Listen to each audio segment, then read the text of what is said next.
আল্লাহর কসম, আল্লাহ তাআলা বলছেন, তাফসীরে লিখছে এই আয়াতের অর্থ হলো এটা, জাহান্নামীকে যখন জাহান্নামে ফেলা হবে, জাহান্নামের এই তীব্র আগুন একটা সেকেন্ডের মধ্যে পুরা জাহান্নামে তার শরীরটাকে রেজা রেজা করে পুরা জাহান্নামে ছিটায় ফেলবে।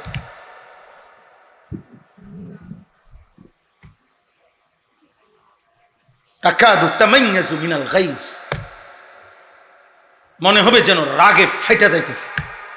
আগুন যেন রাগে, মানুষে কয় যেমন যে তে যেন রাগে ফাইটা যাইতেছে, তা আল্লাহ বলে জাহান্নাম যেন রাগে গুসায় আগুনের তীব্রতায় ফেটে যাচ্ছে। নবীজি বলছে ইয়াহতিমু বাদুহা বাদান, জাহান্নামী দেখবে জাহান্নামের আগুন এমন উত্তাপ, কক্সবাজারের ঢেউ দেখবেন মনে হয় যেন এত জোরে ঢেউ আসে, একটা ঢেউ যেন পিছনের টাবার সামনেরটার গিল্লা ফেলে, মানে এটার ভিতরে নিচে ফালাইয়া দেয়, এটা আবার উঁচু উঠে যায়, পরেরটা যেন আরো উঁচু উঠে যায়, এটা যেন ওইগুলারও ডাইভাইয়া নিচে ফেলে। আল্লাহ নবী বলেন জাহান্নামের আগুন এত তীব্র হবে যেন এক আগুন বাকি আগুন রে গিল্লা একটার ভিতরে ঢুকায় ফেলতেছে। প্রিয় সন্তান, প্রিয় বাপ, আল্লাহকে ভুলবেন না। বিল্ডিং দিয়ে কি করবেন? আমি কয়েকদিন বলছি, এই কোরবানির আগে আমি এক ভদ্রলোকের বাড়িতে গেছি। ভদ্রলোকের দোতলা বিল্ডিং এর নিচতলায় উনি থাকে, আর দোতলাও আমি দেখছি। দেখতে গিয়ে ওনার দোতলার এক পাশে একটা রুম একটু অন্ধকার অন্ধকার, আলো কম। আমি বললাম আঙ্কেল এখানে কি? বলছে হুজুর আমি এই দোতলার এই কোনায় কয়টা ছাগল ফালি, ছাগল। তখন আমি হাসতে হাসতে বললাম আঙ্কেল আল্লাহ পাকের কি মেহেরবানি কুদরত দেখেন, আল্লাহ যারে ইজ্জত দেয়, হ্যাঁ তো ছাগল রে আল্লাহ ইজ্জত দিছে, দোতলাত উঠাই দিছে, আল্লাহ মানুষেরে নিচতলাত রাখছে। আল্লাহর দান, আল্লাহ যারে চাইছে সম্মান দিছে দোতলাত, তাহলে ছাগলও দোতলায় থাকে। এজন্য বিল্ডিং আহামরি কিচ্ছু না, দালান কিছু না, আখেরাত মূল। কি মূল বলেন না? এই জন্য বললাম মন্দ কাজে, গুনার কাজ মোমেন করতে পারে না, দুনিয়াও না আখেরাতও না। গুনাহ দিয়ে, পায়খানা দিয়ে দুনিয়ারও কিছু পরিষ্কার হয় না, আখেরাতের কিছু পবিত্র হবে না। এজন্য সুদ দিয়া, ঘুষ দিয়া, কিস্তি দিয়া, হারাম দিয়ে, জিনা দিয়ে, ব্যভিচার দিয়ে, মদ দিয়া, জুয়া দিয়া, নেশা দিয়া, আল্লাহর কসম কারো কোনো চাহিদা, পেটের চাহিদাও, লজ্জাস্থানের চাহিদাও কোনোটাই পূরণ হয় না, বরং অতৃপ্তি বাড়ে, তৃষ্ণা বাড়ে, হারাম চাহিদা আরো বাড়ে। এজন্য হাত জোর করে একটা ছেলেকে বলল, দোস্ত এত নারী না দেখা হালাল পবিত্র স্ত্রীর জন্য অপেক্ষা করো। হারাম কর বাপ, হারাম রোজগার না করে হালাল টুকু দিয়ে সন্তানের জন্য রেখে যাও, বাকি দুনিয়া সেই দেখবে। আপনি মরে গেলেও পৃথিবীতে উপার্জন থাকবে। সাফ বললাম। এজন্য গুনাহ দিয়ে দুনিয়াও অর্জন হয় না, আখিরাতও অর্জন, বরং প্রত্যেকের জীবনে তাই হয় যা আল্লাহর ফয়সালা আগের থেকে, যা কি আগের থেকে। আমরা ছোটবেলায় উস্তাদের মুখে আরবি একটা গল্প শুনছিলাম।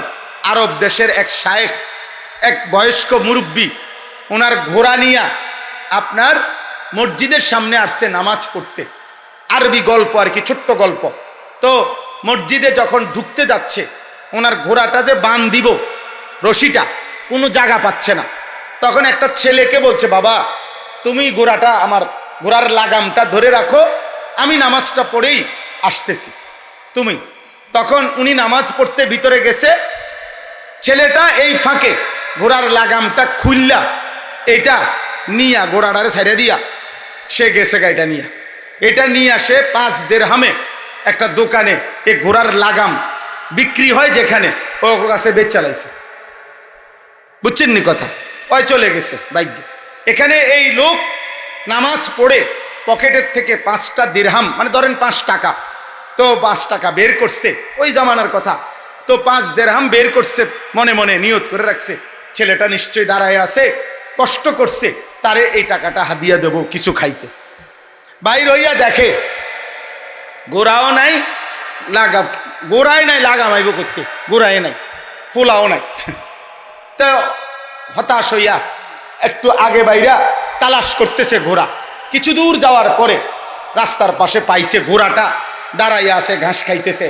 তো ঘোড়াটাকে ধরছে, ধরে তো এরপরে এটা কারো কাছে রাইখা বা যেটাই করছে, এরপরে একটা লাগাম জিজ্ঞাসে মানুষের দোকান কোথায় কোথায় পাওয়া যায়।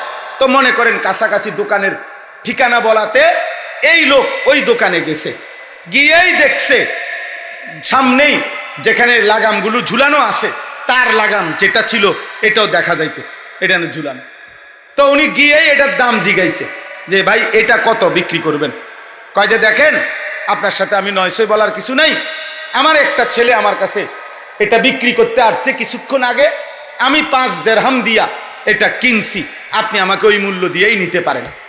তো উনি 5 দিরহাম দিয়া এটা কিন্না তখন তিনি এই কথাটা বলছেন। মানে আমরা ছোটবেলায় ওস্তাদের মুখে নসিহত হিসাবে এটা শুনছি যে ওই বৃদ্ধ নামাজি ব্যক্তিটা বলছে, হায় বাচ্চা, আহা বাবা, এই 5টি দিরহাম তো হালাল ভাবে আমি তোমার জন্য রেডি করছিলাম, তুমি কেন হারাম ভাবে নিলে? বুঝেন নাই কথাটা? যেই বলুক, একেবারে আপনার মহল্লার হুজুরে বলুক আর যিনি বলুক, বয়স্ক মুরব্বী, জওয়ান হুজুর, জনপ্রিয় অপরিচিত, এটা কোনো কথা না। কথা হলো আল্লাহর কথার প্রতি আন্তরিক হওয়া। এটা আল্লাহর আদেশ, আল্লাহর আদেশ এটা। ফাসতামিউ লাহু ওয়া আনসিতু। আমার কোরআন যখন পড়া হয় আল্লাহ বলছে তোমরা মনোযোগ দিয়ে শোনো এবং চুপ থাকো, এটা আল্লাহর আদেশ।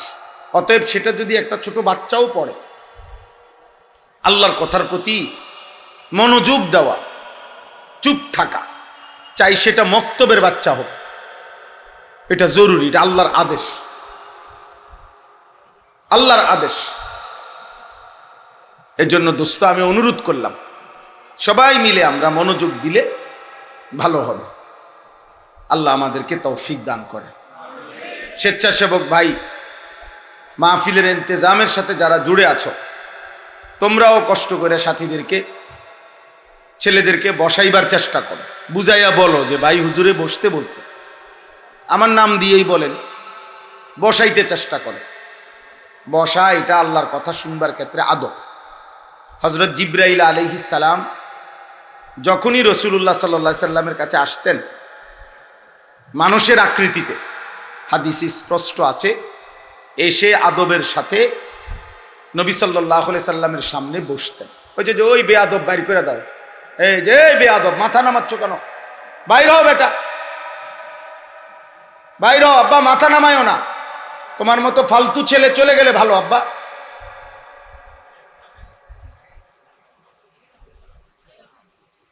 হ্যাঁ, তো এই জন্য বললাম যে জিবরাইল আলাইহিস সালাম এসে বসতেন মানুষের আকৃতিতে, যখন আসতেন নবী সাল্লাল্লাহু আলাইহি ওয়াসাল্লামের সামনে বসতেন, বসে শুনতেন, বসে বলতেন। এটা আদব আল্লাহর কথা শুনবার ক্ষেত্রে।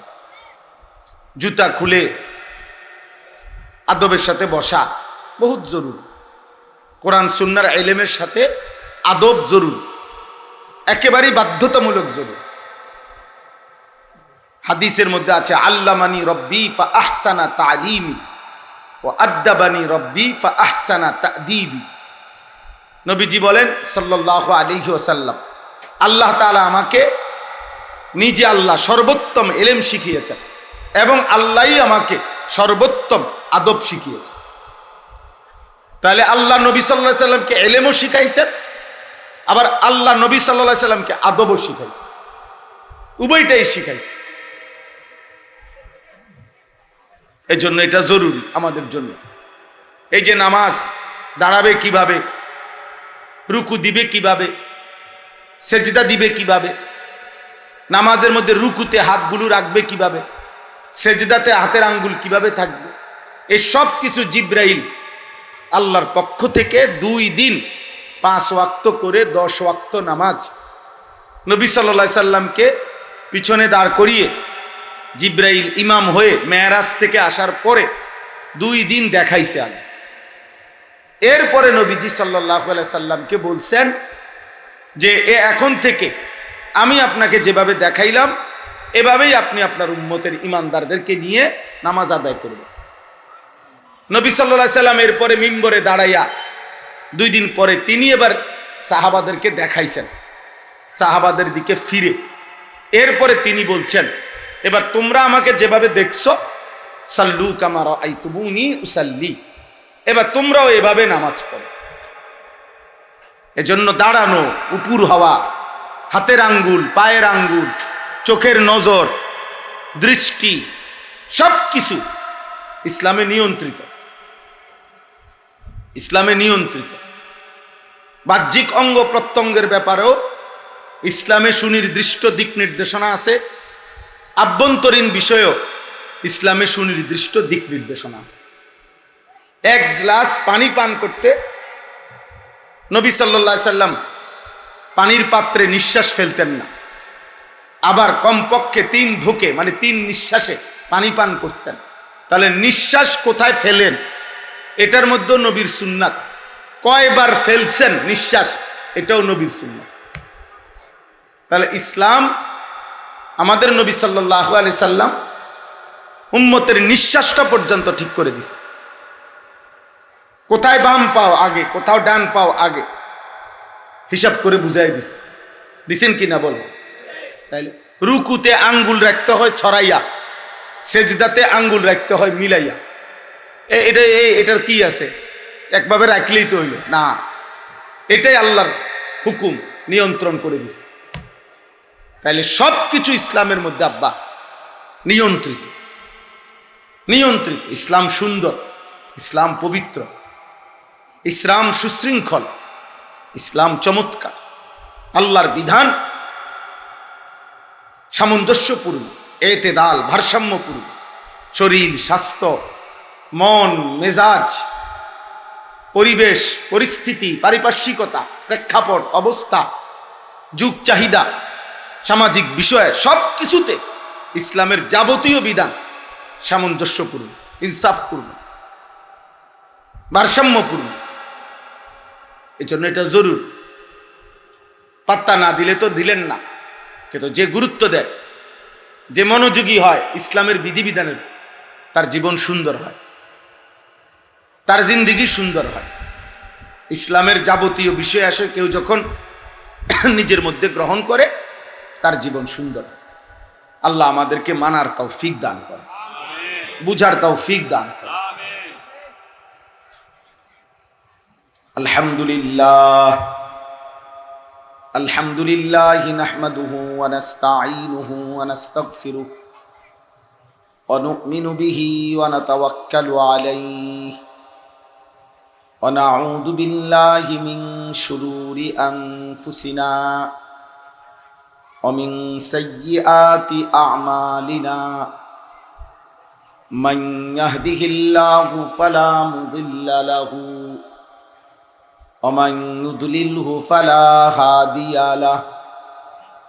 ওয়া নাশহাদু আল্লা ইলাহা ইল্লাল্লাহু ওয়াহদাহু লা শারীকা লাহু। ওয়া নাশহাদু আন্না সাইয়্যিদানা ওয়া হাবিবানা ওয়া মাওলানা মুহাম্মাদান আবদুহু ওয়া রাসূলুহু। আম্মা বা'দ, ফাআউযু বিল্লাহি মিনাশ শাইতানির রাজীম। বিসমিল্লাহির রাহমানির রাহিম। মান কানা ইউরিদুল হায়াতাদ দুনিয়া ওয়া জিনাতাহা নুওয়াফি ইলাইহিম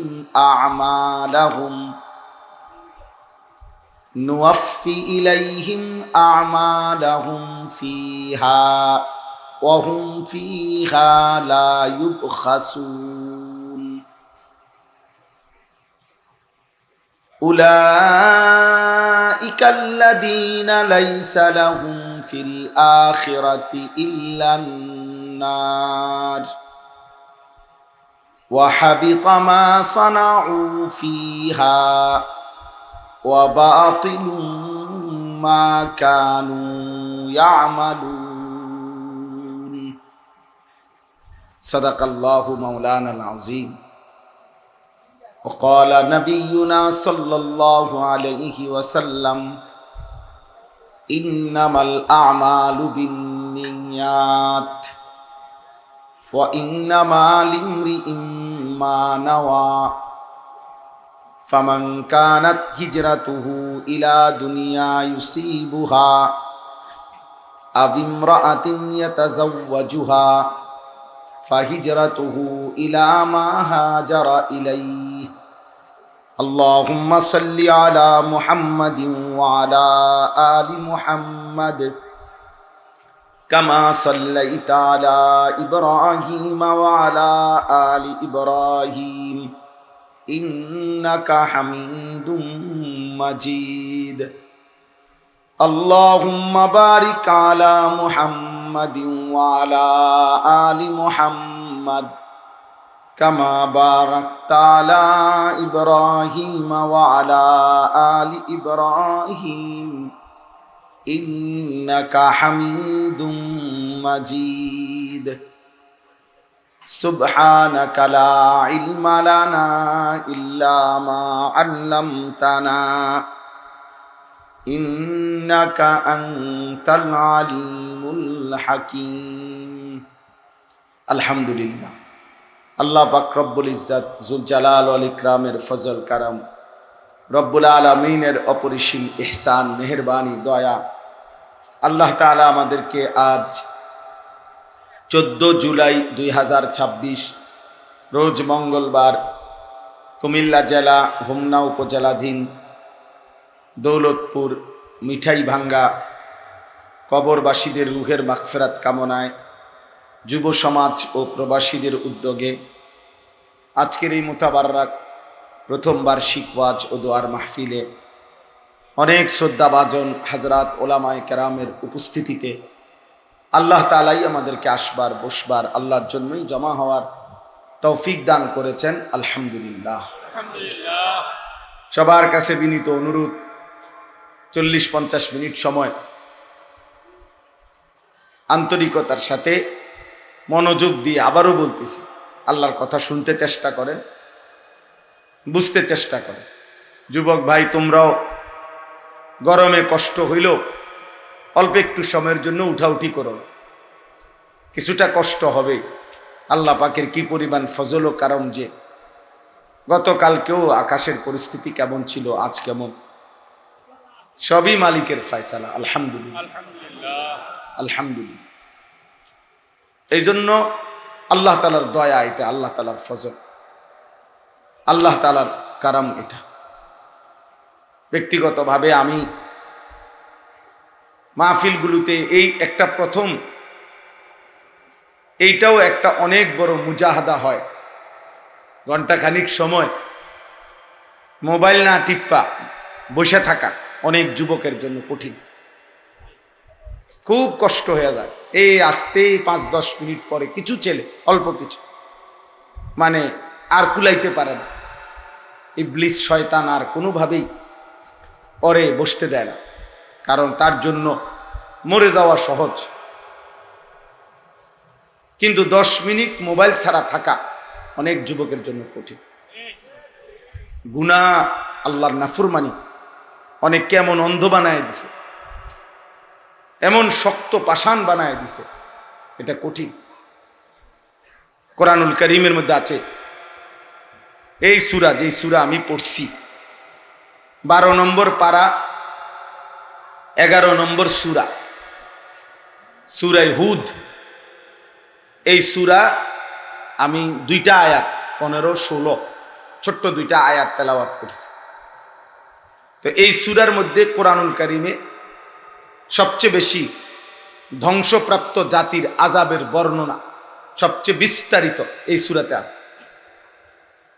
আল্লাহ তাআলা 5টি জাতিকে, 5 জন নবীর কওমকে এই পৃথিবীতে চূড়ান্ত আযাব দিয়ে পুরা জাতি একসাথে শেষ করে দিছে। হজরতে নূহ আলাইহিস সালামের জাতি, হজরতে হুদ আলাইহিস সালামের কওম, হজরতে সালেহ আলাইহিস সালামের কওম, হজরতে লূত আলাইহিস সালামের কওম, হজরতে শুআইব আলাইহিস সালামের কওম। এই পাঁচজন, নূহ, হুদ, সালেহ, লূত, শুআইব আলাইহিমুস সালাম। এই পাঁচজন নবীর কওম।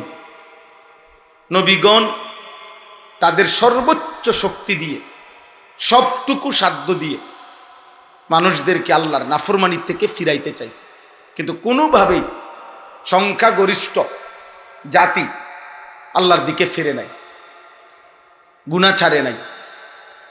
ফলে পাপের সীমা লঙ্ঘন যখন হইছে, আল্লাহর নির্দিষ্ট ফায়সালায়, আল্লাহর আযাবে এই পাঁচজন নবীর কওম একেবারে শেষ হয়ে গেছে, পুরা জাতি। فأصبحوا لا يرى إلا مساكنهم فأصبحوا في دارهم جاثمين فأصبحوا في ديارهم جاثمين فجعلنا عاليها سافلها وأمطرنا عليهم حجارة من سجيل। এইভাবে আল্লাহ তাআলা বর্ণনা দিয়েছেন একটার পরে, যে একটা মানুষও বাঁচে নাই, পুরা জাতি শেষ হয়ে গেছে, পুরা জাতি নাফরমানি আর পাপের সীমা লঙ্ঘন করছে।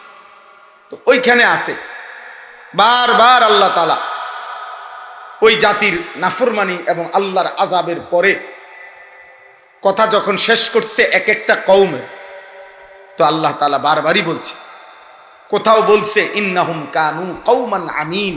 বন্ধু, আসলে মূলত এরা গুনাহ আর নাফরমানিতে অন্ধ হয়ে গেছে। কোথাও বলছে নবী, হে আমার জাতি, ওয়া নাসাহতু লাকুম ওয়ালাকিন লা তুহিব্বুনান নাসিহিন। আহা, আমি তোমাদেরকে আল্লাহর আযাব আসার পূর্ব পর্যন্ত কত না উপদেশ দিয়েছি, কিন্তু আসলে বাস্তব কথা হলো কোনোভাবেই তোমরা উপদেশ নসিহত পছন্দ করছো না। তোমাদের কাছে কোনোদিনই আল্লাহর কথা, উপদেশ, নসিহত গুলো ভালো লাগে না। ফলে আজ তোমরা ধ্বংস হয়ে গেল। আল্লাহ বলছে লা আমরুকা ইন্নাহুম লাফি সাকরাতিহিম ইয়ামাহুন। বন্ধু, আপনার কসম, নবীজিকে বলছে যে বন্ধু, আপনার কসম দিয়া বলতেছি, আপনার জিন্দেগীর কসম, এই নাফরমানগুলো গুনাহ আর নাফরমানির মাতলামিতে অন্ধ হয়ে আছে, মাতাল হয়ে গেছে গুনাহ এবং অন্ধ হয়ে আছে। লাফি সাকরাতিহিম ইয়ামাহুন। নাফরমানির মাতলামিতে এই পরিমাণ উল্লাস, এই পরিমাণ অসভ্যতা, এই পরিমাণ অশ্লীলতার বেহায়াপনা, এই পরিমাণ নোংরামি, যে যেন মাতাল হয়ে গেছে, যেন হুঁশ নাই, যেন অন্ধ হয়ে আছে। এইভাবে বারবার আব্বা, আমি একটা ছেলেকেও বললাম, এমন যেন দুর্ভাগ্য না হয় রে আব্বা, এক বছরেও কোনো দিন, আমি প্রত্যেক দিন এটা একবার হলেও বলি, আমার এ কথা 365 দিনে আল্লাহর একটি বছরে একদিনও ফজরের নামাজ একদিনও পড়তে পারলা না, এমন দুর্ভাগা, এমন বদনসিব, এমন হাইওয়ান, এমন জানোয়ার কেমনে হইল? মুসলমানের ঘরে এমন নিকৃষ্ট সন্তান কেমনে হইল? এমন নিকৃষ্ট জানোয়ার হইলা কেমন? 365 দিনে একদিনও, এক বছরে কপালে একটা সেজদা জোটে নাই ফজরের। ছি ছি ছি।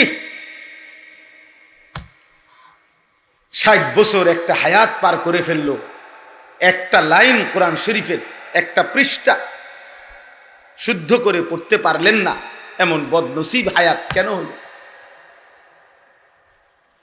এমন একটা লম্বা হায়াত শেষ করে ফেললেন চাচা, এত লম্বা বয়স শেষ করলেন। 60 বছর 50 বছরে আল্লাহর কোরআনের একটা পৃষ্ঠা দেখে দেখেও শুদ্ধ পড়তে পারেন না, এমন দুর্ভাগা জীবন শেষ কইরা কবরে যাচ্ছেন। কি নিয়ে যাচ্ছে?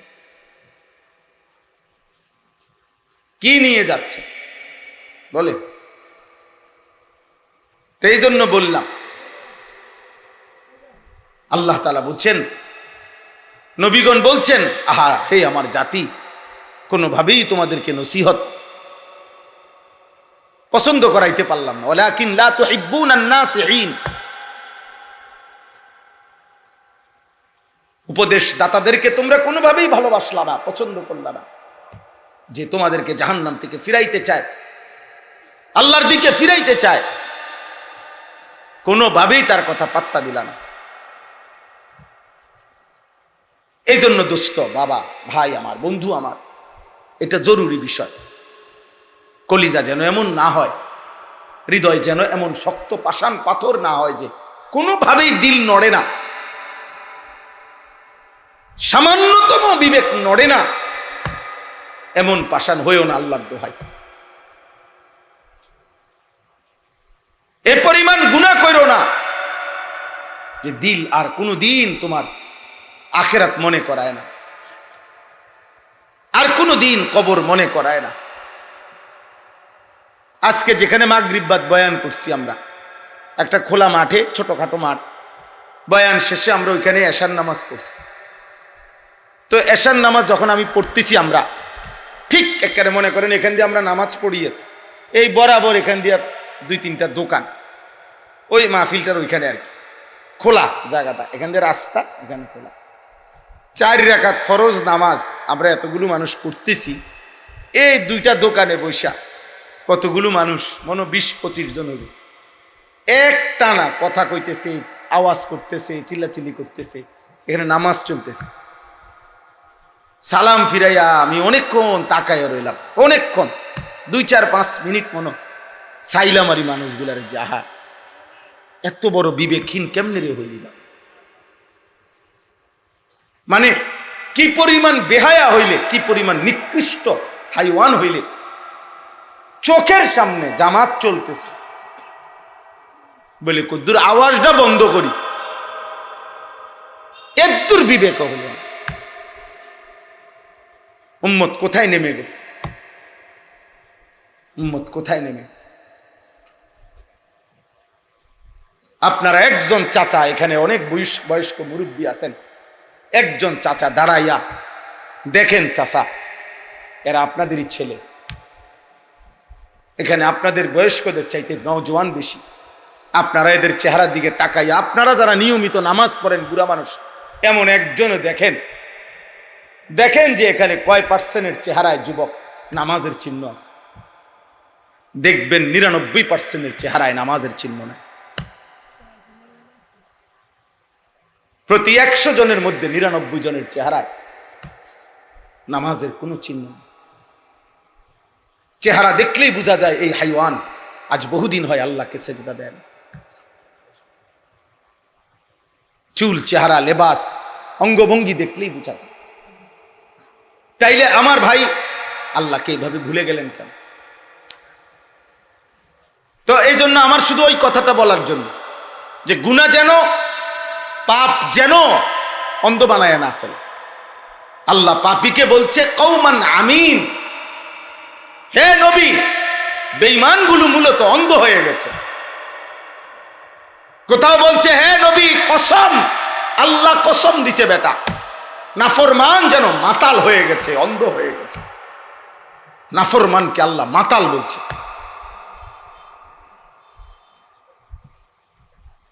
মাতাল বলছে, হ্যাঁ হ্যাঁ।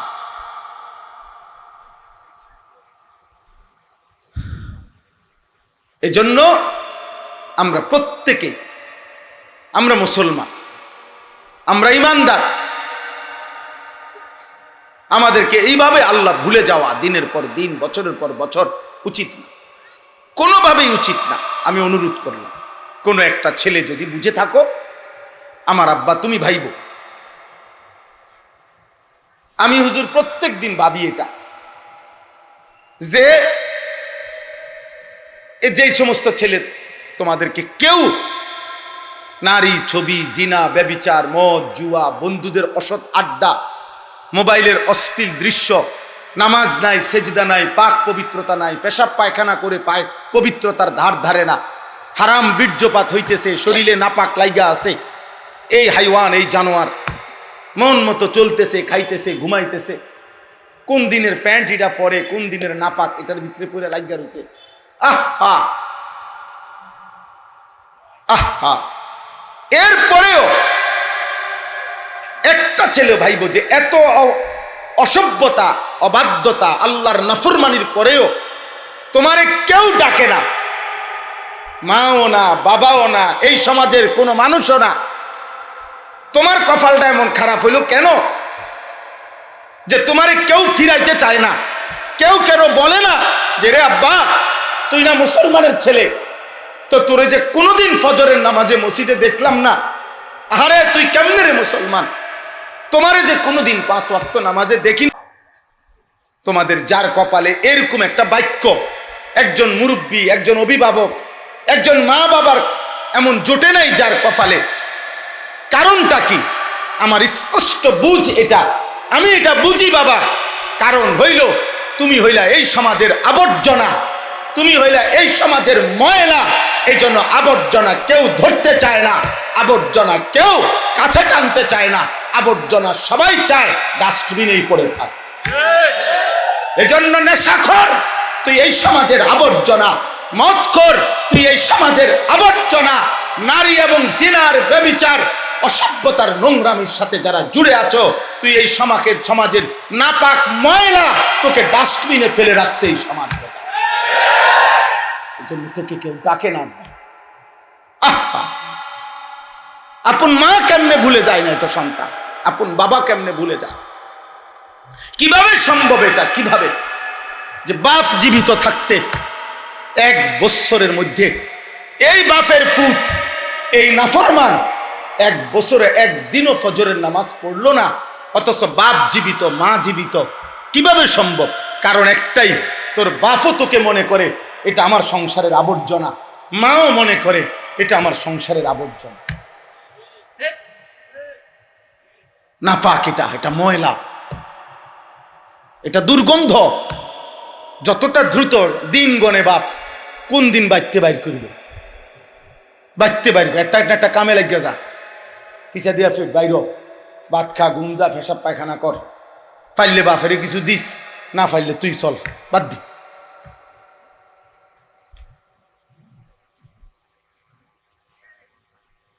আফসুস। অথচ আমি উদাহরণ বলি, কয়েকটা উদাহরণ বলি, আপনারা বুঝবেন।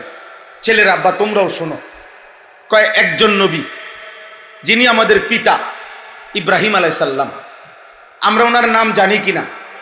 কথা বলেন না। উনি আমাদের পিতা কিনা? হুয়া সাম্মাকুমুল মুসলিমিন। তাহলে আমাদের মুসলিম জাতির পিতা তিনি। ইব্রাহিম আলাইহিস সালামের কয়েকটা উদাহরণ আমি বলি, আপনারা আন্দাজ করবেন, সবাই বুঝবেন, দেখবেন। 1 নাম্বার, ইব্রাহিম আলাইহিস সালামকে আল্লাহ তাআলা জীবনে বারবার পরীক্ষা নিছেন। ওয়া ইযিবতালা ইব্রাহিমা রাব্বুহু বিকালিমাতিন ফাআতাম্মাহুন্না।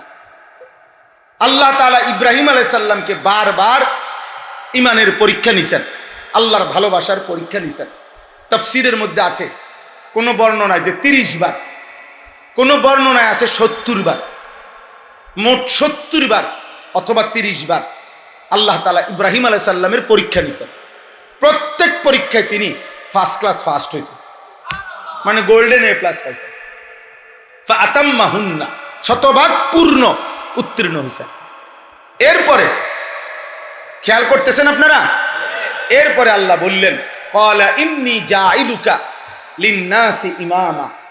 ইব্রাহিম, আমি তোমাকে এই সারা জীবনের পরীক্ষার বিনিময়ে তুমি যে সর্বোচ্চ ভালো ফলাফল করেছ, এর বরকতে গোটা বিশ্ব মানবতার, পৃথিবীর সমস্ত মানুষের জন্যে আমি তোমাকে ইমাম বানায় দিলাম।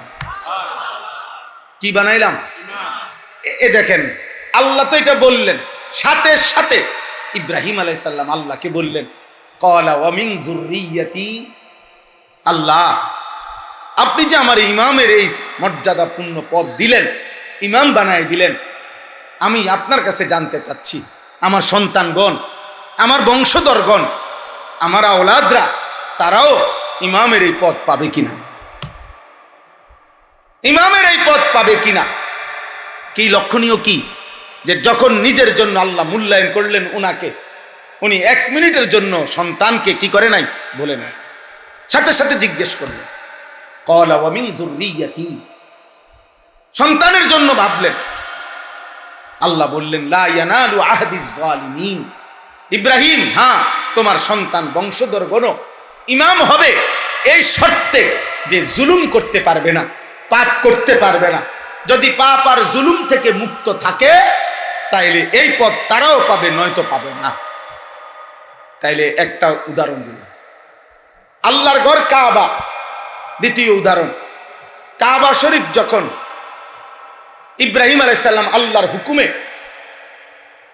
ইসমাইলকে সাথে নিয়ে, সন্তানকে সাথে নিয়ে নির্মাণ করলেন, এবার দোয়া করার পালা। কাবার নির্মাণ শেষ হয়েছে, আর আল্লাহ বললেন ইব্রাহিম এবার তুমি আমার কাছে কিছু চাও, আমি তোমাকে দেব।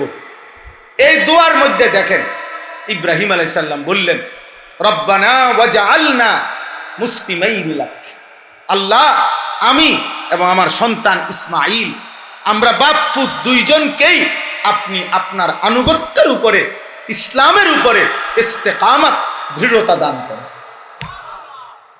তাহলে নিজের জন্য বলতে গিয়ে সন্তানের কথা বলছেন কিনা? এক বাবার ফিকির, এক বাবার ফিকির, সম্পদ নয় সন্তান, আওলাদ, মানুষ, বংশধর। তৃতীয় উদাহরণ, ইব্রাহিম আলাইহিস সালাম দোয়া করলেন হযরতে হাজেরা এবং ইসমাইলকে।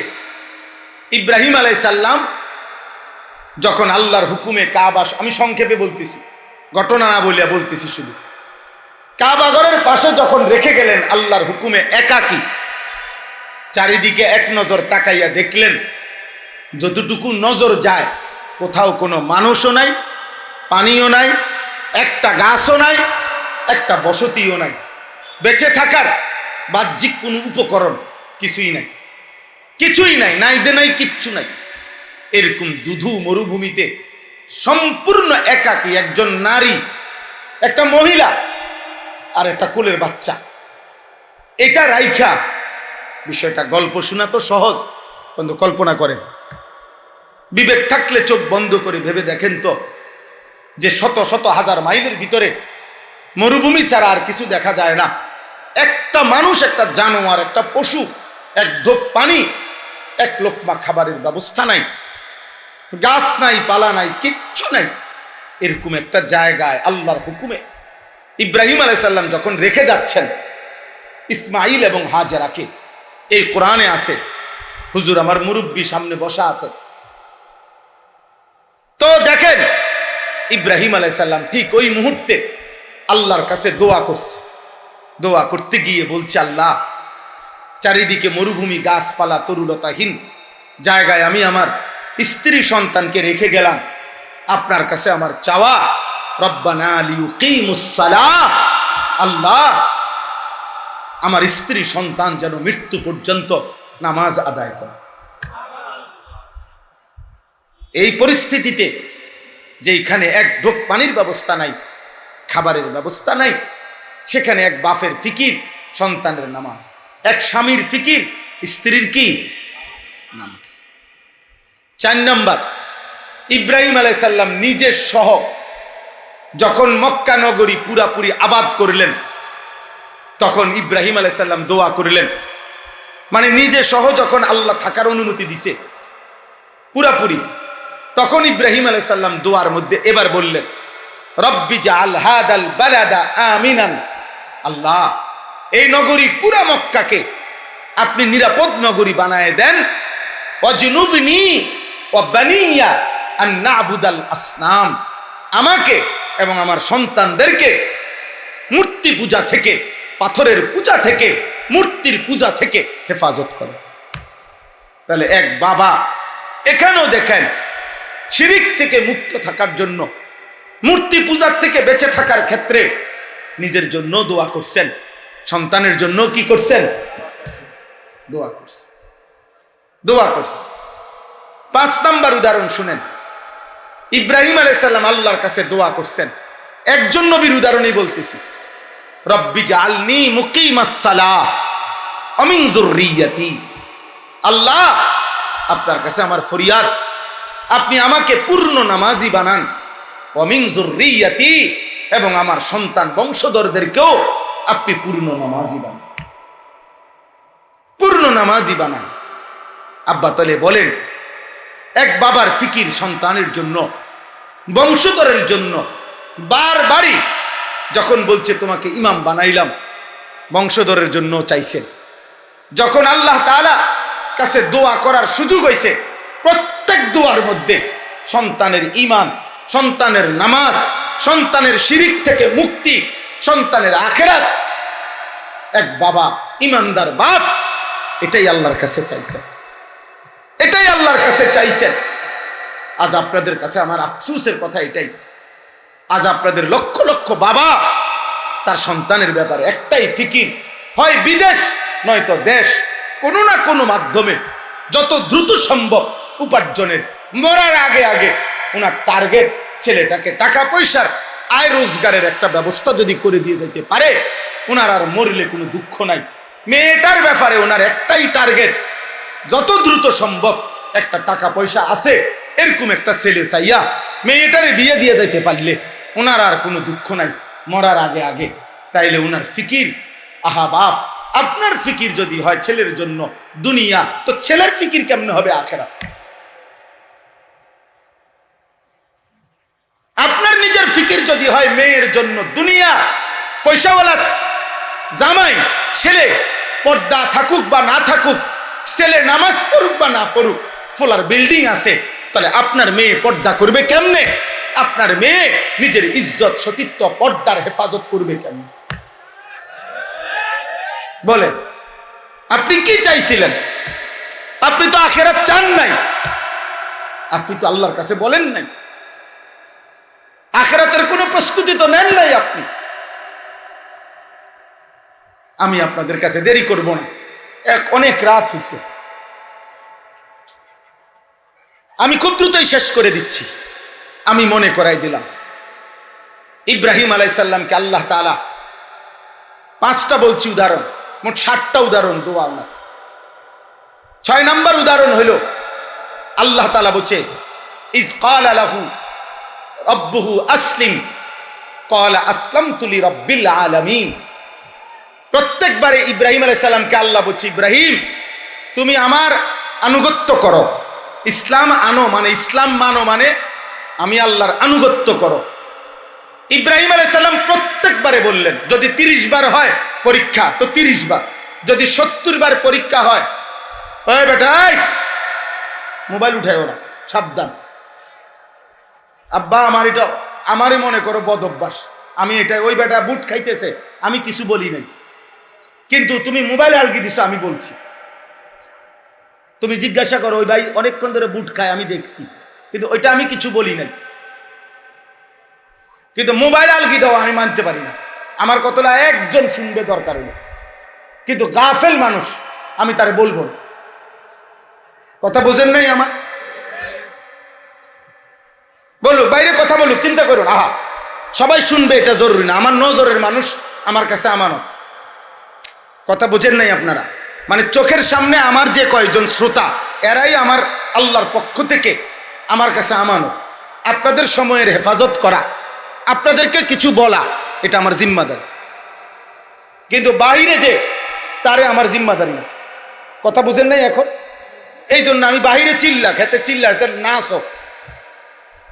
এই দিন আমি গত বৃহস্পতিবার, বিশ্বাস করেন আপনাদের সত্য কথা বলি, ঢাকা যাত্রাবাড়িতে একটা মাদ্রাসা, 7 তলা ভবন আর কি, একটা মার্কেট বিল্ডিং এর 6 তলা এবং 7 তলা, এই 2 তলা হলো মাদ্রাসা, 2 তলা এবং 3 তলা হলো কমিউনিটি সেন্টার। ওই দিন আমি এই গত বৃহস্পতিবারে রাত্রে এই 7 তলায় ওলামায়ে কেরামের সাথে দ্বীনি মুজাকারা, কথাবার্তা বলতেছিলাম রাত্রে, প্রায় 12:30 থেকে 2টা পর্যন্ত, রাত 2টা, এই 2 ঘন্টার কাছাকাছি হবে, 12টা 2টা পর্যন্ত। এই 2 ঘন্টায় আমরা এখানে কথা বলছি, দিনই আলোচনা করছি, ওই দোতলায় এবং 3 তলায় কমিউনিটি সেন্টারে এই পুরাটা টাইম ফুল সাউন্ডে ডেকসেট বাঁধছে এবং নর্তকী নাচছে। কারে কসম খোদা, আমি মাওলানা সাহেবরে বলছি, মাওলানা 1 সেকেন্ডের জন্য আপনি টেনশন করেন না, এটাই দুনিয়া, এই আলো অন্ধকার মিলে দুনিয়া, এর জন্য এটা দুনিয়া। এখানে আলো আছে, অন্ধকার আছে, এখানে রোদ আছে, বৃষ্টি আছে, এখানে রাত হয়, দিন হয়, এখানে সূর্য ওঠে, চাঁদ ওঠে, এখানে সৎ থাকে, অসৎ থাকে, এখানে চরিত্রবান আছে, চরিত্রহীন আছে। এই একই ঢাকা, একই বিল্ডিং এর অসংখ্য ঢাকা শহরে বিল্ডিং আছে, কোন বিল্ডিং এর মধ্যে একই বিল্ডিং এ কোথাও হয়তো নাচ গান হইতেছে কোন তালায়, আবার কোন তালায় তালেব ইলম আল্লাহর কোরআনের হিফজ করতেছে। এই আসমানের ফয়সালা, কোনো সমস্যা নাই আব্বা। সবাই শুনতে হবে জরুরি না, সবাই চিৎকার দিতে হবে, স্লোগান দিতে হবে জরুরি না। এটা কোনো নির্বাচনের প্রার্থী না, এটা কোনো জনসমর্থন যাচাই করা না, জনসমর্থন যাচাই করা না, আল্লাহর জন্য বলা, আল্লাহর জন্য বলা, আল্লাহর জন্য বলা। তো বলতেছিলাম, ইব্রাহিম আলাইহিস সালামকে আল্লাহ বললেন, ইব্রাহিম আসলিম, তুমি আমার আনুগত্য করো। যদি 30 বার বলে থাকে 30 বারই বলছে, যদি 70 বার পরীক্ষা নেয় তো 70 বারই ইব্রাহিম বলছে আসলাম তু, বিনা প্রশ্নে আমি আপনার আনুগত্য করলাম। আসলিম মানে হলো ইসলাম, মূলত বলা হয় শর্তহীন, যুক্তিহীন, তর্কহীন আল্লাহর কথা, রাসূলের কথা নিশ্চিন্তে মেনে নেওয়া, এটারে মূলত বলে ইসলাম। এশকাল করিলে, আপত্তি করিলে আর ইসলাম হয় না। আর কি হয় না? এই জন্য কোরআনুল কারীমের মধ্যে আল্লাহ বলছে, দেখো মিনার প্রান্তরে ইব্রাহিম প্রশ্নহীন সন্তানকে জবাই করতে রেডি, ইসমাইল প্রশ্ন ছাড়া নিজে জবাই হইতে রেডি। একজন জবাই করতে প্রস্তুত, আরেকজন জবাই হতে প্রস্তুত। এই প্রেক্ষাপটটাকে, ওই মুহূর্তটাকে আল্লাহ কোরআনে বলছে ফালাম্মা আসলামা, যখন বাপ পুত আমার আনুগত্য করলো। তাহলে বোঝা গেল ইসলাম তখন হয় শর্তহীন, প্রশ্নহীন, যখন আনুগত্য হয়। ইসমাইল সেদিন যেই আনুগত্য দেখাইছে ওই সময় হয় ইসলাম। ইব্রাহিম যেই আনুগত্য দেখাইছে কোরবানির মুহূর্তে, ওইটাই ইসলাম। ওই পর্যন্ত পৌঁছা পর্যন্ত আমিও মেহনত করা দরকার, আপনিও মেহনত করা দরকার, মেহনত করা, যে আমার মালিকের ফয়সালার সামনে আমার কোনো কথা নাই, আমার কোনো কথা নাই, আমার কোনো কথা। হযরত আয়েশা রাদিয়াল্লাহু তাআলা আনহাকে এক মহিলা জিজ্ঞেস করছে নবীজির জামানায়, যে আম্মা জান, আমরা মহিলাদের যখন মাসিক ঋতুস্রাব হয়, তো রমজান মাসে যদি হয় রোজাও ছেড়ে দিতে হয়, নামাজও ছেড়ে দিতে হয়, কিন্তু রোজা পুনরায় কাজা করতে হয়, নামাজ কোনো সময় কাজা করতে হয় না, এমন কেন? বিষয় একটাই, মাসিক ঋতুস্রাব, কিন্তু রোজা কেন কাজা করতে হয়, নামাজ কেন কাজা করতে হয় না? তখন আম্মা জান আয়েশা রাদিয়াল্লাহু তাআলা আনহা কোনো যুক্তি না দেখাইয়া তিনি শব্দ শুধু বলছে হাকাদা আমারা রাসূলুল্লাহ সাল্লাল্লাহু আলাইহি ওয়াসাল্লাম। বলছেন, আরে বেটি, কি জিজ্ঞাসা করলা? আল্লাহ রসুল এভাবেই বলেছেন, এটাই দিন, এটাই শরীয়ত, এটাই আল্লাহর ফয়সালা, এটাই নবীর ফয়সালা। এখানে তোমার যুক্তি তালাশ করা, প্রশ্ন উত্থাপন করার কোনো দরকার নেই। এটা দিন, এটা ইসলাম। তো আমার বলার উদ্দেশ্য হলো, ইব্রাহিম আলাইহিস সালাম যখন বললেন আসলামতু, আল্লাহ আমি আপনার নিঃশর্ত আনুগত্য করলাম, তো এরপরেই পরীক্ষা শেষ, আনুগত্যের পরীক্ষায় উত্তীর্ণ, ইসলামের পরীক্ষায়, প্রতিবারের পরীক্ষায়। তো এরপরের আয়াতই হলো ওয়াসা বিহা ইব্রাহিমু বানিহি ওয়া ইয়াকুব। আল্লাহ বলেন, আমার ইব্রাহিম এবং আমার ইব্রাহিমের পরবর্তী বংশধর ইয়াকুব, তারা উভয়ই তাদের সন্তানদেরকেও এই একই ওসিয়ত মৃত্যুর পূর্বে করে গেলেন, ইয়া বানিয়া ইন্নাল্লাহ আস্তাফা লাকুমুদ্দিন, আল্লাহর পক্ষ থেকে মনোনীত দিন আল্লাহ তোমাদের জন্য নির্বাচিত করেছেন। হে আমার সন্তানগণ, ফালা তামুতুন্না ইল্লা ওয়া আনতুম মুসলিমুন, তোমরাও মৃত্যু পর্যন্ত আল্লাহর আনুগত্য চূড়ান্ত করা ছাড়া মৃত্যুবরণ করো না, কবরে যাইও না। ফালা তামুতুন্না, এজন্য বাবা কিংবা ছেলে, মা কিংবা মেয়ে, প্রত্যেকের জীবনে এই ব্যক্তি এবং পরিবার এতটুকুর মধ্যে আমাদের ঈমান ইসলামের চর্চা, ফিকির, চেষ্টা, খোদার কসম এটা আমাদের দায়িত্ব। একজন বাবা, আপনারা যারা বাবা, এখানে দুই শ্রেণী মানুষ।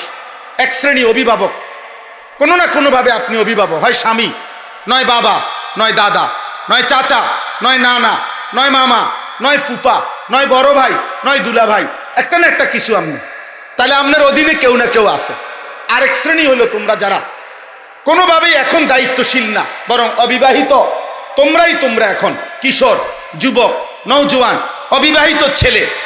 তাহলে উভয় শ্রেণীর জন্য কথা হলো, ইসলাম তোমরা যারা অবিবাহিত সিঙ্গেল, তোমার নিজের জন্য বাধ্যতামূলক। আর আপনারা যারা অভিভাবক, আমি আপনি, আমাদের জন্য আমার নিজের ঈমান ইসলাম এবং আমার স্ত্রী সন্তানের ঈমান ইসলামের শতভাগ জিম্মাদারি মৃত্যু পর্যন্ত, একেবারে রুহু যাওয়া পর্যন্ত যে ওয়াক্তের নামাজ, ওইটা যেমন আমি আদায় করা আমার দায়িত্ব, আমার বংশধরকে বলা চেষ্টা করা ওইটাও আমার দায়িত্ব। এই জন্য নবী সাল্লাল্লাহু আলাইহি সাল্লাম শেষ ওয়াক্ত নামাজও আদায় করছেন, আর জোহরের ওয়াক্ত হয় নাই, ফজরের নামাজ আদায় করে জোহরের ওয়াক্ত হওয়ার পূর্ব মুহূর্তে আল্লাহ নবী সাল্লাল্লাহু আলাইহি সাল্লাম ইন্তেকাল করছেন। কিন্তু যাওয়ার সময় আম্মা জান আয়েশাকে বলছেন, আমার উম্মতকে বইল আমি যাচ্ছি আমার মালিকের কাছে, আর তুমি আয়েশার মাধ্যমে আমার উম্মতকে বলে গেলাম আসসালাত আসসালাত। আমার উম্মতরে বইল যে তোমাদের নবী শেষবারের মতো বলে গেছে নামাজ নামাজ, শেষবারের মতো। যদি ভালোবাসো কাউকে, নবীকে, তাহলে আখিরি ওসিয়ত নবী, ভুলো না নামাজ, নামাজ ভুলো না। এই জন্য বাবা, এটা জিম্মাদারি, এটা জিম্মাদারি। আপনাদের কাছে যে আয়াত দুইটা পড়ছি, এই দুইটা আয়াতের মূল মাকসাদ এটাই। এক নাম্বার হলো, একজন মুমিন হিসাবে আমরা কোনোভাবেই কোনো গুনাহ পাপ করা আমাদের জন্য সমীচীন না। গুনার বদলায় পাপ করলে না দুনিয়াতে কোনো কিছু পাবেন, না আখেরাতে কিছু পাবেন। এই হলো প্রথম কথা। গুনাহের কারণে দুনিয়াও কিছু মিলে না, দুনিয়াও কিছু মিলে না, গুনাহের কারণে আখেরাতও মিলে না। ওয়া ইন্নাল ফুজুরা ইয়াহদি ইলান নার। আল্লাহর নবী সাল্লাল্লাহু আলাইহি সাল্লাম হাদিসে বলছেন, গুনাহ আর পাপ যদি তওবা না করে, যদি ছেড়ে না দেয়, যদি ফিরে না আসে গুনাহ থেকে, আর আল্লাহ যদি মাফ না করে, আল্লাহর কসম নবী বলছে প্রত্যেক গুনার ঠিকানা, গন্তব্য জাহান্নাম। প্রত্যেক গুনার গন্তব্য কি? জাহান্নাম, জাহান্নাম, জাহান্নাম, জাহান্নাম। এজন্য মনে রাখবেন হারামের মাধ্যমেও কেউর উপার্জন বাড়ে না, বরং উপার্জন প্রত্যেকের খোদার কসম ওইটুকুই হয় যেইটুকু আসমান জমিন সৃষ্টির 50,000 বছর আগে আল্লাহ তাআলা বান্দার জন্য লৌহে মাহফুজে তাকদীরের মধ্যে লিখে রাখছেন। আমি হুজুর সামনে আছে, উনি শাইখুল হাদিস, আমার মুরব্বী আলেমে দ্বীন, আমনে ওনার জিগাইনি।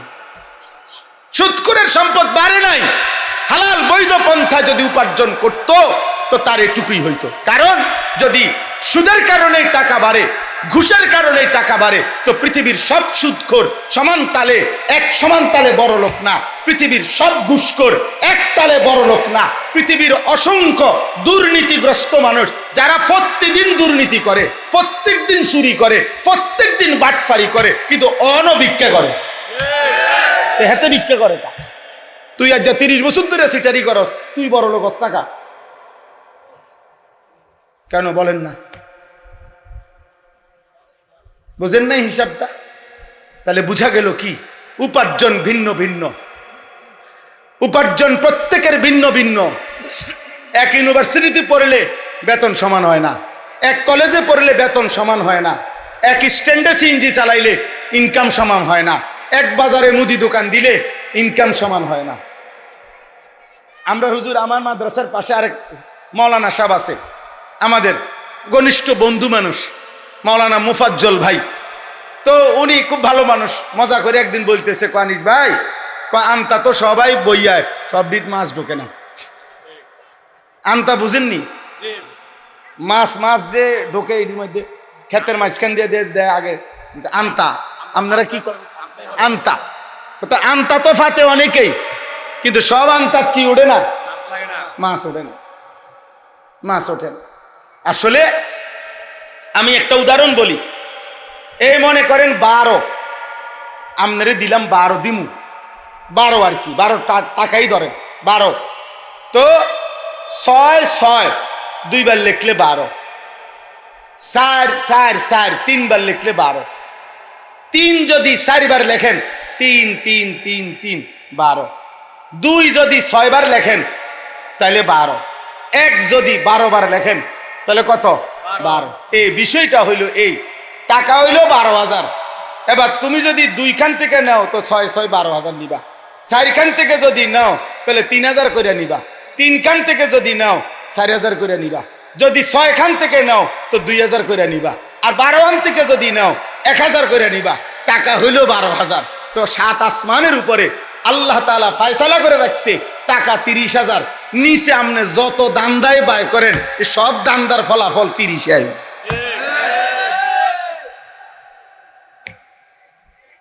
আপনি 6 করে নেন আর 4 করে নেন, 3 করে নেন আর 2 করে নেন আর 1 করে নেন, ফলাফল আসবে কত? 12। হ্যাঁ, এটা বুঝা উচিত। কুল্লুন ফি কিতাবিম মুবিন। আল্লাহ কোরআনে বলছে রিজিকের পূর্ণাঙ্গ ফয়সালা। ওমা মিন দাব্বাতিন ফিল আরদি ইল্লা আলাল্লাহি রিজকুহা ওয়া ইয়ালামু মুস্তাকাররাহা ওয়া মুস্তাওদাআহা কুল্লুন ফি কিতাবিম মুবিন। আল্লাহ বলে রিজিকের প্রতি লোকমা, প্রতি ঢোক পানি, প্রতিটা নিঃশ্বাস দুনিয়ায় আমি যাকে যেটুকু দেব, আল্লাহর কসম আল্লাহ বলছেন আমি স্পষ্ট তাকদীরের মধ্যে আসমান জমিন সৃষ্টির 50,000 বছর আগে লিখে রাখছি। বাড়াইতে পারতাম না, কমাইতে পারতাম না। ইন্নার রিজকা লা ইয়াতলুবুল আবদা কামা ইয়াতলুবু আজালাহু। নবীজি বলেন সাল্লাল্লাহু আলাইহি ওয়াসাল্লাম, মৃত্যু যেমন কাউকে খুঁজে নেয়, আল্লাহ নবী বলেন কসম রিজিকও এভাবে বান্দাকে খুঁজে নেয়। মৃত্যুকে যেমন ডাকতে হয় না, মৃত্যু নিজেই খুঁজে নেয়, রিজিকও ঠিক তেমনি ভাবে খুঁজে নেয়। আমার ছোট মেয়ে আছে 4.5 বছর বয়স, এ কয়দিন টানা আজগা 10-15 দিন রূপালি আম না, রূপালি আম হয় দুপুরে নয়তো রাত্রে গেলে প্রায় সজাগ থাকে আমার মেয়ে। তো আমরা বাপজি একলগে মা আম খাই প্রতিদিন, 2-4টা বা 2-3টা আম। এখন এইটা কাইটটা টুকরা টুকরা করিলে এ আমার জি বন্টন করে, আবার বড়া যেটা আমের ওই বন্টন করে, এটা আমার আব্বু, এটা আমনের। কিন্তু খাইতে সময় প্রায় সময় আমার বাগের টহে নাই। তো ইনসাফে হইলো তুমি বাগ করলা, এটা আমার, এটা তোমার, এখন তোমারটা খাইয়ে সেটা তাড়াতাড়ি আবার আমার এটাও নেয়। তাই আমি বুঝলাম, মাঝে মাঝে হাসি আর বলি বিবির কাছে যে আমার আসমানওয়ালার রিজিকের ফয়সালা এটা। মালিক যেন বলে জানিস তোমার জি বন্টন করলেও হইতো না, তুমি বন্টন করলেও হইতো না, আমি আসমানে আমি রব্বুল আলামিন যেভাবে বন্টন করেছি সেভাবেই।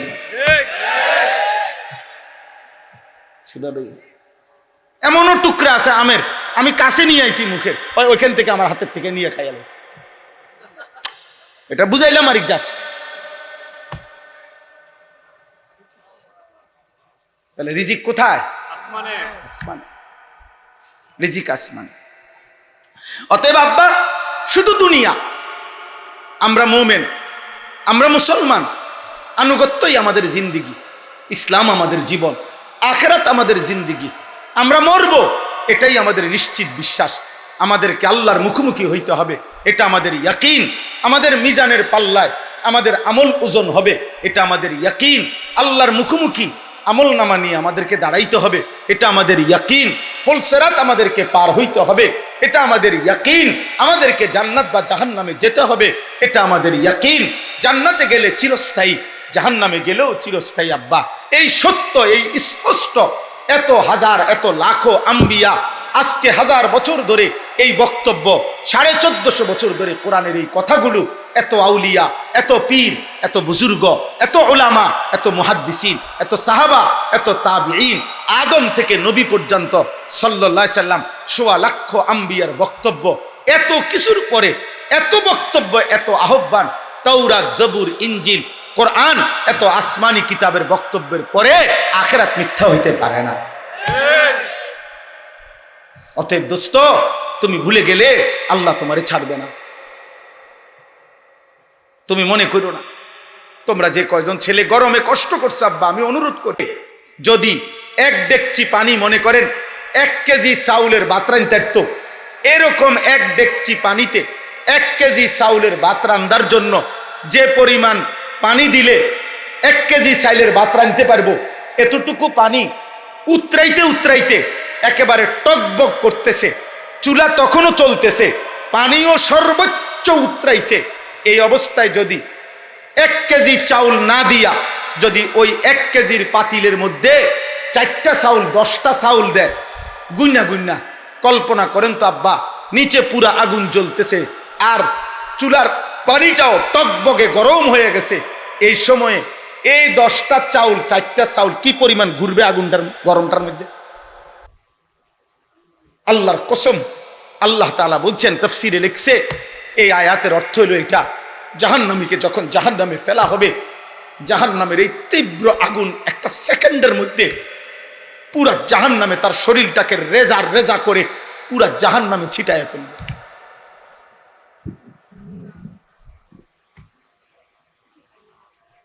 তাকাদু তামাইয়াজু মিনাল গায়জ, মনে হবে যেন রাগে ফাইটা যাইতেছে। আগুন যেন রাগে, মানুষে কয় যেমন যে তে যেন রাগে ফাইটা যাইতেছে, তা আল্লাহ বলে জাহান্নাম যেন রাগে, গুসায়, আগুনের তীব্রতায় ফেটে যাচ্ছে। নবীজি বলছে, ইয়াহতিমু বাদুহা বাদান, জাহান্নামী দেখবে জাহান্নামের আগুন এমন উত্তাপ, কক্সবাজারের ঢেউ দেখবেন, মনে হয় যেন এত জোরে ঢেউ আসে, একটা ঢেউ যেন পিছনের টাবার সামনেরটারে গিল্লা ফেলে, মানে এটার ভিতরে নিচে ফালাইয়া দেয়, এটা আবার উঁচু উঠে যায়, পরেরটা যেন আরো উঁচু উঠে যায়, এটা যেন ওইগুলারও ডাইভাইয়া নিচে ফেলে। আল্লাহর নবী বলেন জাহান্নামের আগুন এত তীব্র হবে যেন এক আগুন বাকি আগুন রে গিল্লা একটার ভিতরে ঢুকায় ফেলতেছে। প্রিয় সন্তান, প্রিয় বাপ, আল্লাহকে ভুলবেন না। বিল্ডিং দিয়ে কি করবেন? আমি কয়েকদিন বলছি, এই কোরবানির আগে আমি এক ভদ্রলোকের বাড়িতে গেছি। ভদ্রলোকের দোতলা বিল্ডিং, দোতলা বিল্ডিং এর নিচতলায় উনি থাকে, আর দোতলাও আমি দেখছি। দেখতে গিয়ে ওনার দোতলার এক পাশে একটা রুম একটু অন্ধকার অন্ধকার, আলো কম। আমি বললাম, আঙ্কেল এখানে কি? বলছে, হুজুর আমি এই দোতলার এই কোনায় কয়টা ছাগল ফালি, ছাগল ছাগল।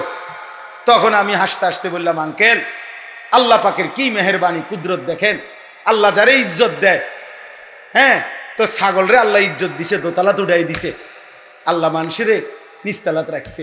আল্লাহর দান, আল্লাহ যারে চাইছে সম্মান দিছে দোতলাত, তাহলে ছাগলও দোতলায় থাকে। এজন্য বিল্ডিং আহামরি কিছু না, দালান কিছু না, আখেরাত মূল। কি মূল বলেন না? এই জন্য বললাম, মন্দ কাজে, গুনার কাজ মোমেন করতে পারে না, দুনিয়াও না আখেরাতও না। গুনাহ দিয়ে, পায়খানা দিয়ে দুনিয়ারও কিছু পরিষ্কার হয় না, আখেরাতের কিছু পবিত্র হবে না। এজন্য সুদ দিয়া, ঘুষ দিয়া, কিস্তি দিয়া, হারাম দিয়ে, জিনা দিয়ে, ব্যভিচার দিয়ে, মদ দিয়া, জুয়া দিয়া, নেশা দিয়া, আল্লাহর কসম কারো কোনো চাহিদা, পেটের চাহিদাও, লজ্জাস্থানের চাহিদাও কোনোটাই পূরণ হয় না, বরং অতৃপ্তি বাড়ে, তৃষ্ণা বাড়ে, হারাম চাহিদা আরো বাড়ে। এই জন্য হাত জোর করে একটা ছেলেকে বলল, দোস্ত এত নারী না দেখা হালাল পবিত্র স্ত্রীর জন্য অপেক্ষা করো। হারামখোর বাপ হারাম রোজগার না করে হালাল টুকু দিয়ে সন্তানের জন্য রেখে যাও, বাকি দুনিয়া সেই দেখবে। আপনি মরে গেলেও পৃথিবীতে উপার্জন থাকবে। সাফ বললাম, সাফ বললাম। এজন্য গুনাহ দিয়ে দুনিয়াও উজ্জ্বল হয় না, আখিরাতও উজ্জ্বল। বরং প্রত্যেকের জীবনে তাই হয় যা আল্লাহর ফয়সালা আগের থেকে, যা কি আগের থেকে। আমরা ছোটবেলায় উস্তাদের মুখে আরবি একটা গল্প শুনছিলাম। আরব দেশের এক শায়েখ, এক বয়স্ক মুরব্বী, ওনার ঘোড়া নিয়া আপনার মসজিদের সামনে আসছে নামাজ পড়তে। আরবি গল্প আর কি, ছোট্ট গল্প। তো মসজিদে যখন ঢুকতে যাচ্ছে, ওনার ঘোড়াটা যে বান দিব রশিটা কোনো জায়গা পাচ্ছে না। তখন একটা ছেলেকে বলছে, বাবা তুমি ঘোড়াটা, আমার ঘোড়ার লাগামটা ধরে রাখো, আমি নামাজটা পড়েই আসতেছি তুমি। তখন উনি নামাজ পড়তে ভিতরে গেছে, ছেলেটা এই ফাঁকে ঘোড়ার লাগামটা খুললা এটা নিয়া ঘোড়াটারে ছেড়ে দিয়া সে গেছে গাড়িটা নিয়ে। এটা নিয়ে আসে 5 দিরহামে একটা দোকানে, এই ঘোড়ার লাগাম বিক্রি হয় যেখানে, ও কাছে বেচ চালাইছে। বুঝছেন নি কথা? ওই চলে গেছে বাইক। এখানে এই লোক নামাজ পড়ে পকেটের থেকে 5টা দিরহাম, মানে ধরেন 5 টাকা, তো 5 টাকা বের করছে, ওই জামানার কথা। তো 5 দিরহাম বের করছে, মনে মনে নিয়ত করে রাখছে ছেলেটা নিশ্চয়ই দাঁড়ায় আছে, কষ্ট করছে, তারে এই টাকাটা হাদিয়া দেব কিছু খাইতে। বাইর হইয়া দেখে গোড়াও নাই, লাগাম গোড়ায় নাই, লাগাম আইব করতে গোড়ায় নাই, ফুলাও নাই। তো হতাশ হইয়া একটু আগে বাইরা তালাশ করতেছে ঘোড়া। কিছু দূর যাওয়ার পরে রাস্তার পাশে পাইছে ঘোড়াটা দাঁড়াইয়া আছে, ঘাস খাইতেছে। তো ঘোড়াটাকে ধরছে, ধরে তো এরপরে এটা কারো কাছে রাইকা বা যেটাই করছে, এরপরে একটা লাগাম জিজ্ঞাসা মানুষের দোকান কোথায় কোথায় পাওয়া যায়। তো মনে করেন কাছাকাছি দোকানের ঠিকানা বলাতে এই লোক ওই দোকানে গেছে, গিয়েই দেখছে সামনেই যেখানে লাগামগুলো ঝুলানো আছে, তার লাগাম যেটা ছিল এটাও দেখা যাইতেছে, এটা ঝুলানো। তো উনি গিয়েই এটার দাম জিগাইছে যে ভাই এটা কত বিক্রি করবেন? কয় যে দেখেন আপনার সাথে আমি 900 বলার কিছু নাই, আমার একটা ছেলে আমার কাছে এটা বিক্রি করতে আসছে কিছুক্ষণ আগে, আমি 5 দিরহাম দিয়া এটা কিনছি, আপনি আমাকে ওই মূল্য দিয়েই নিতে পারেন। তো উনি 5 দিরহাম দিয়া এটা কিন্না তখন তিনি এই কথাটা বলছেন। মানে আমরা ছোটবেলায় ওস্তাদের মুখে নসিহত হিসাবে এটা শুনছি যে ওই বৃদ্ধ নামাজি ব্যক্তিটা বলছে, হায় বাচ্চা, আহা বাবা, এই 5টি দিরহাম তো হালাল ভাবে আমি তোমার জন্য রেডি করছিলাম, তুমি কেন হারাম ভাবে নিলে? বুঝেন নাই কথাটা? উনি তো তার এই 5 টাকাই দিত, কিন্তু এবারের কাছ থেকে নিলে এটা কি হইতো? কিন্তু এখন যেমনি নিচ্ছে এটা কি হইছে? তাহলে টাকা সমানই, টাকা কি সমান।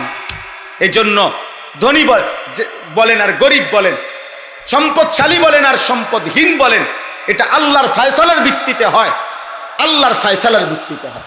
এটা কোরআনের আয়াত, ইন্না রব্বি ইয়াবসুতুর রিজকা লিমান ইয়াশাউ ওয়া ইয়াকদির। আল্লাহ যাকে চায় রিজিক বেশি দেয়, আল্লাহ যাকে চায় রিজিক কম দেয়। হযরতে ওসমান নাম শুনছেন? নবীজির সাহাবী, কথা বলে না? এক যুদ্ধে শুধু তাবুকের যুদ্ধে হযরত ওসমান একাই আল্লাহর রাস্তায় 600 উট দান করছে। আজ থেকে 1450 বছর আগে যিনি 600 উট দান করে এক যুদ্ধে, সেই উমর আরে ওসমান সারা জীবন দান করছে কি পরিমাণ, আর সেই ওসমানের সম্পদ ছিল কি পরিমাণ। হযরত আব্দুর রহমান ইবনে আউফ রাদিয়াল্লাহু তাআলা আনহু মদিনার বাজারে এক দাঁড়ানোতে একদিন 100 উট রসদ বোঝাই, মাল বোঝাই 100 উট এক দাঁড়ানো দাঁড়াইয়া আল্লাহর রাস্তায় সাদাকা করছে, দান করছে। ওনার ব্যবসা কত বড় ছিল। আচ্ছা, তার বিপরীতে দেখেন হযরত আবু হুরায়রা, নাম শুনছেন না? নবীজির সাহাবী কিনা? বহুদিন, অসংখ্য দিন এমন গেছে যে তিনি মসজিদে নববীর বারান্দার মধ্যে উপুর হইয়া পইরা কাঁপতেন, এমনে মৃগী রুগী, খিচুনি রুগীর মতো কাঁপতেন সারা শরীর। তো সাহাবারা এভাবে ধরতো, উনারে পাও টিপতো, হাত পাও টিপ্পা দিত যে আহা আবু হুরায়রার খিচুনি, আবু হুরায়রার খিচুনি উঠছে, এটা বলতো ওনারা।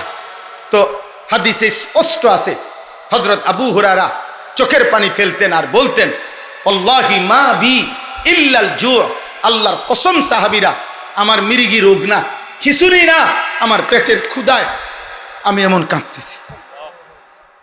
ডায়াবেটিস রোগী দেখেন খানা দেরি হইলে তার শরীর কাঁপা শুরু হয়, কথা বুঝছেন না? ক্ষুধার কষ্টে উনি বলতেছেন আমি কাঁপতেছি। তাহলে ইনিও সাহাবী, যিনি এমন দারিদ্র ছিলেন যে ক্ষুধার কষ্টে কাঁপতেছে। উনিও সাহাবী, যিনি এমন সম্পদশালী ছিলেন যে এক যুদ্ধে 600 উট দান করছে। তো বোঝা গেল ওসমানকে সম্পদ বেশি যিনি দিছেন তিনিও আল্লাহ, আর আবু হুরায়রাকে যিনি সম্পদ দেন নাই তিনি আল্লাহ। বুঝেন নাই কথা? দোস্ত আমার কথা শেষ, কষ্ট দিলাম, আপনাদেরকে অনুরোধ করলাম এই কথাটাই এখানে। শুধুমাত্র দুনিয়া ভালো কাজ করেও আপনি যদি দুনিয়ার সুনাম সুখ্যাতি, দুনিয়ার প্রভাব প্রতিপত্তি, দুনিয়ার কোনো সৌন্দর্য, দুনিয়ার বড় বাড়ি, বড় গাড়ি, বড় নেতা, বড় দানশীল, বড় কিছু মনে করবে, এজন্য ভালো কাজও যদি দুনিয়ার উদ্দেশ্যে করেন তাইলে আল্লাহ তাআলা বলেন যেটুকু নির্ধারিত দুনিয়া ওইটুকু আমি দুনিয়া তোমারে পূর্ণ দেব, তবে ওয়াদা দিলাম আখিরাতে জাহান্নাম ছাড়া আর কিছু দেব না। এই খাস কথা, এইটাই আয়াত। মান কানা ইউরিদুল হায়াতাদ দুনিয়া ওয়া জিনাতাহা, আল্লাহ তাআলা বলেন পুরা জিন্দেগি যে কেবল দুনিয়ার জীবনটাই চেয়েছে, ওয়া জিনাতাহা দুনিয়ার সৌন্দর্য, দুনিয়ার বাড়ি, দুনিয়ার গাড়ি, দুনিয়ার নারী, দুনিয়ার ক্ষমতা, দুনিয়ার প্রভাব, দুনিয়ার প্রতিপত্তি, ভালো কাজও করছে দুনিয়ার আশায়, মন্দ কাজও করছে দুনিয়ার আশায়। নুওয়াফি ইলাইহিম আমালাহুম, আল্লাহ বলেন নুওয়াফি ইলাইহিম আমালাহুম ফিহা অহুম ফিহা লা ইউবখাসুন, আমি আল্লাহ যেটুকু তাকদীরে লিখে রাখছি ওইটুকু পূর্ণ দুনিয়া আমি তাকে দুনিয়াতেই দেব, কমাবো না, গুনার বিনিময়ে না, ওই ভালো কাজগুলোর বিনিময়ে আমি তাকে দুনিয়া দেব। তবে উলাইকাল্লাযীনা লাইসা লাহুম ফিল আখিরাতি ইল্লান নার, কিন্তু ওই নাফরমানদের জন্য আখিরাতে থাকবে না আগুন ছাড়া আর কিছু। ওয়া হাবিতা মা সানাউ ফিহা ওয়া বাতিলুম মা কানু ইয়ামালুন, আল্লাহ বলেন মন্দ যা করেছে সেটাও তাদের বাদ গেছে, আর উত্তম যা করেছে তাও বাদ গেছে। মন্দ তো এমনি বাদ, বুঝেন নাই? গুনাহগুলো তো কি এমনিই জাহান্নামের কারণ, আর নেক কাজগুলোও ভালো কর্মগুলোও ইখলাস না থাকার কারণে, নিয়ত না থাকার কারণে, আখিরাত সন্তুষ্টি না থাকার কারণে, আল্লাহর সন্তুষ্টি না থাকার কারণে এগুলোও বাদ, এগুলোও বাতিল। এই জন্য জওয়ান কিংবা বুড়া, আমি কিংবা আপনি, হুজুর কিংবা পাবলিক, আমাদের প্রত্যেকের জন্য দুই জিনিস জরুরি। এক, গুনাহ যেন আমারও না হয় আপনাদেরও না হয়, গুনাহ যেন জওয়ানেরও না হয় বুড়ারও না হয়। আর দুই, আমরা ভালো যা করছি ইবাদত বন্দিগি, আল্লাহর হক বান্দার হোক, ইবাদত নামাজ কিংবা ভালো কোনো কাজ, জনকল্যাণ সেবামূলক যত কিছুই করি করছি আল্লাহর জন্য। করছি কি জন্য বলেন না? আবার কার জন্য? আখিরাতের জন্য, আল্লাহর জন্য, পরকালে কিছু পাওয়ার উদ্দেশ্যে। এই নিয়ত বারবার আমার শায়েখ আল্লামা মুফতি মুশতাকুর নবী সাহেব বলে, হৃদয়ে মাঝে মাঝে বুকে হাত দিয়ে দেখবেন হৃদয়ে আল্লাহ আছে কিনা, ঈমান আছে কিনা, আখিরাত আছে কিনা, আল্লাহর ভালোবাসা আছে কি। আল্লাহ আমাকে তৌফিক দান করেন, আল্লাহ আপনাদেরকে তৌফিক দান করেন, আল্লাহ আপনাদেরকে কবুল করে নেন, আল্লাহ আপনাদেরকে কবুল করেন। আপনারা আলহামদুলিল্লাহ মসজিদের জন্য যথেষ্ট পরিমাণ দান করেছেন। এই দানও যেন হয় কি জন্য? আল্লাহর। যুব সমাজ যারা এই মাহফিলের জন্য এতটা কষ্ট করেছো ভাই, আমরা তোমাদেরকে আহ্বান করছি, তোমাদের এই আয়োজনও যেন হয় আল্লাহর জন্য, আল্লাহর জন্য। যুবক ভাই তোমরা যারা বসছো কষ্ট করে গরমের মধ্যে, হাত জোড় করে বিনীত অনুরোধ, নামাজ পড়ো, আল্লাহকে চেনো, হারামের পথে চইলো না, নারী দেখো না, মদ জুয়া জিনা ব্যভিচার মোবাইলের অশ্লীল দৃশ্য অসৎ বন্ধুদের আড্ডায় যেও না। আব্বা মনে রাখো আমার পরিষ্কার কথা, অসৎ সঙ্গ শয়তান। সে যদি মানুষ হয় সেও শয়তান, সে যদি কোনো আধুনিক প্রযুক্তির কিছু হয় সেটাও শয়তান। শয়তান যেই জিনিস মানুষকে কিতাবে আছে গুনার দিকে টানে ওইটা শয়তান। ওইটা কিসের কি? আল্লাহ আমাদেরকে মানুষ শয়তান জিন শয়তান থেকে হেফাজত করে, হেফাজত করে। আল্লাযী ইউওয়াসওয়িসু ফি সুদুরিন নাস মিনাল জিন্নাতি ওয়ান নাস। আল্লাহ দুনো শয়তান থেকে আমাদেরকে হেফাজত করেন। এই মাহফিল আল্লাহ কবুল করে নেন, আপনাদেরকে ঈমান আমলের জীবন দান করেন। আলহামদুলিল্লাহি রাব্বিল আলামিন। আল্লাহুম্মা আনতাস সালাম ওয়া মিনকাস সালাম তাবারাকতা ইয়া যাল জালালি ওয়াল ইকরাম। মাওলায়ে করিম, আপনি মাফ করে দেন, আপনি মাফ করে দেন, আপনি মাফ করে দেন। আয় করিম, মাফ করে দেন, মাফ করে দেন, মাফ করে দেন।